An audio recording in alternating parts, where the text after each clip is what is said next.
Affectionately known as Leach's Beach to his players, this sandpit here at the Rogers practice field is a punishment tool for Coach Leach and his staff. Tonight's game for the Gonzaga Bulldogs had all the makings for a perfect trap game, and boy, did the Montana Grizzlies make them sweat. The 1916 Rose Bowl team played their games in something similar to what's behind me, just the barren fields of Pullman, sometimes only attracting 100 people.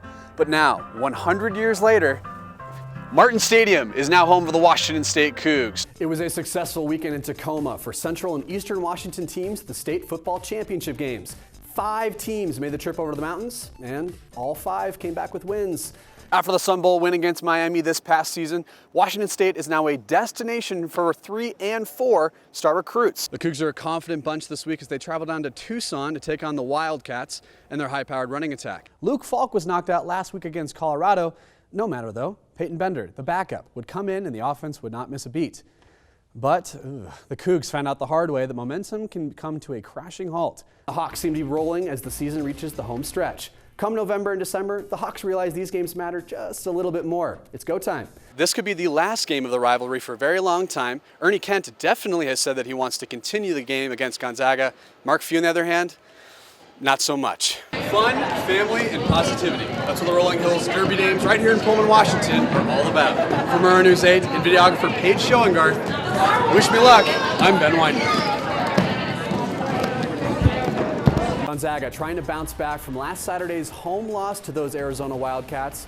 Both teams here in this one scoreless on the first 6 possessions until Josh Perkins breaks the seal with that 3. The redshirt freshman had 13 points. Then Perkins with the nice drive and dish over to Kalispell native Ryan Edwards with the finish against his hometown team, pushing that early lead to 5. Kyle Wilcher here, it's always about Kyle Wilcher, starting to heat up, hitting 3s on back-to-back Gonzaga possessions. Wilcher with 16 points in the night. It's a 29-23 lead at the half. But the Grizz came out firing in the second half. Walter Wright with a big 3 there, part of a 12-0 Montana run as the Grizzlies take the lead 33-31. Mark Few not happy about that one. And GU having a hard time putting a lid on Martin Brewing.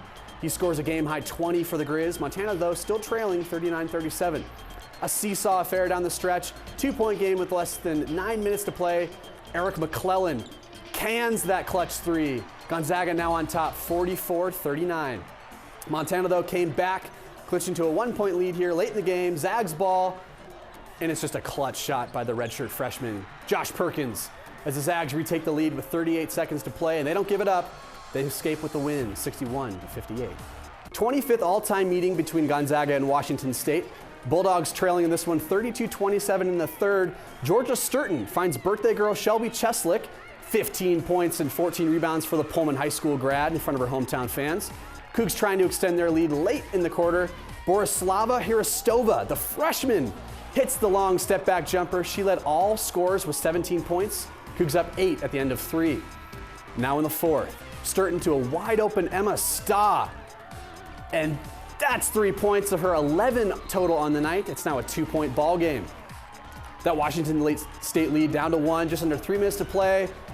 But watch this, Luis Brown spots up, nails it, buries the corner 3. Washington State wins this one 55-48. At 8-1, it's their best start in 26 years. There's the fade. Williams. Got it! Touchdown Cougars! Washington State University has always been proud of their football team, and yet this passion, energy, and enthusiasm for Cougar football almost did not happen due to another university on the other side of the state. It was 1916, and Washington State College was only 25 years old. The college was locked in a bitter fight with the University of Washington, not on the field, but in the state legislature. The Huskies did not think that there should be 2 places of higher education in the state, and it took one special team to change that. It was a fight for WSU's survival. And in the middle of all this, President Bryan hires a football coach because the teams from WSU had been so bad, and yet would win handily through the entire Northwest, and suddenly gets invited to play in the Rose Bowl, the very first championship. Well, now WSU's on the national map.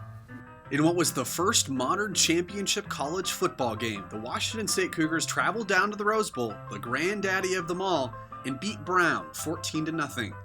The 1916 Rose Bowl team played their games in something similar to what's behind me, just the barren fields of Pullman, sometimes only attracting 100 people.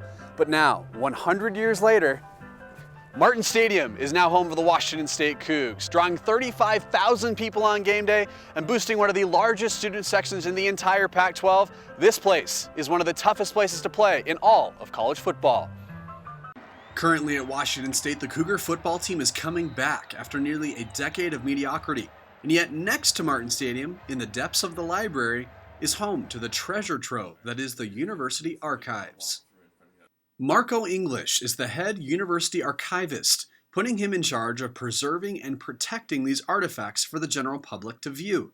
Ticket stubs, photos, programs, even old daily evergreens help paint the picture of one of the most important victories in Cougar football history.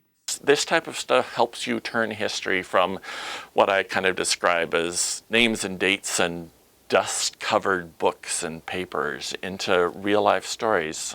Every one of those people who played football on January 1st, 1916 was a student here on campus, just like all the students here today. They're just because we see them in black and white or just hear stories about them doesn't mean they weren't out partying on Friday nights and they didn't have hopes and dreams. And yeah, I love making the history come alive or seeing it come alive. So fight, fight, fight for Washington State and victory. Roses have always been the color of crimson, and they were never more that color than when they were 100 years ago. From Pullman, Washington, I'm Ben Wineman. Russia, Vietnam,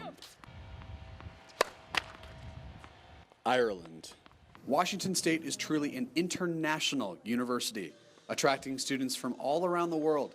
The university is a melting pot of culture, history, and diversity. Perhaps nowhere on campus is that more evident than at the lower tennis courts. 8 players, representing 6 countries, all from different parts of the world. And they came to WSU to play the game they love.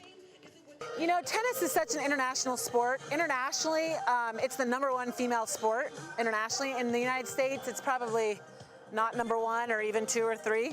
And so there's just so many players internationally to look at. This is Coach Lisa Hart. She's the architect of this international squad of talented student athletes.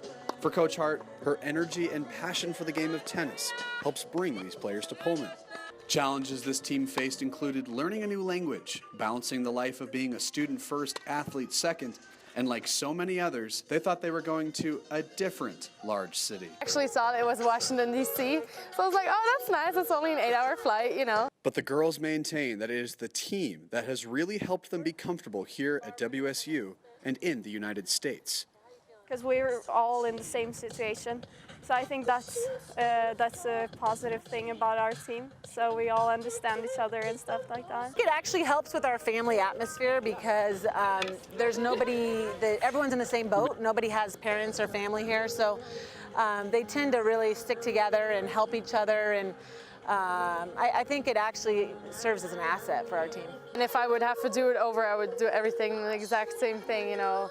My teammates are my family and my sisters, and you know, for the rest of my life, you know, I can always count on them, and that's just something amazing that I have. The squeaking of tennis shoes against the court surface can be heard from a great distance.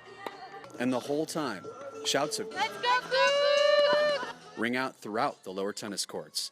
These girls are excited to be in Pullman and excited to be members of the now famous international Cougar family.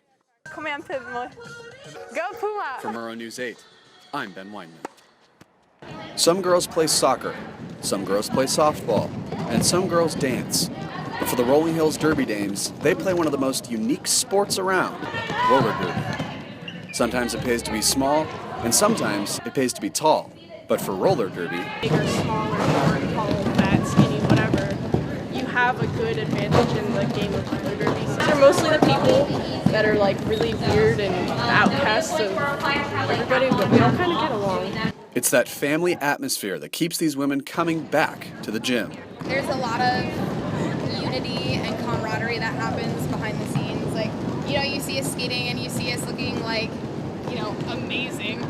but you don't get to see all of those moments where, you know, you're relying on your teammates for more than just what's on the track. This is Mary Miscreant and Electro Cute. Their mother and daughter. Roller derby has been drastically important for their personal growth and family We relationship. actually had to take her out of school in 6th grade because she was just having a lot of problems socially, and it was really hard for her. And she was talking about suicide and other things like that. And so we did some homeschooling and just really focused on some social aspects of that more than academic for a year. And part of that was getting into derby, and it's been a total life changer for our whole family. Doing roller derby, I became this big, strong, tough girl full of like girl power. I really like the empowering, like friendly experience that I get here. Strapping on their skates and taking the floor are women who are empowered, confident, and together. And they have the rough and tough sport of roller derby to thank for that. Fun, family, and positivity. That's what the Rolling Hills Derby Dames right here in Pullman, Washington are all about. For Murrah News 8 and videographer Paige Schoengarth, wish me luck. I'm Ben Wineman.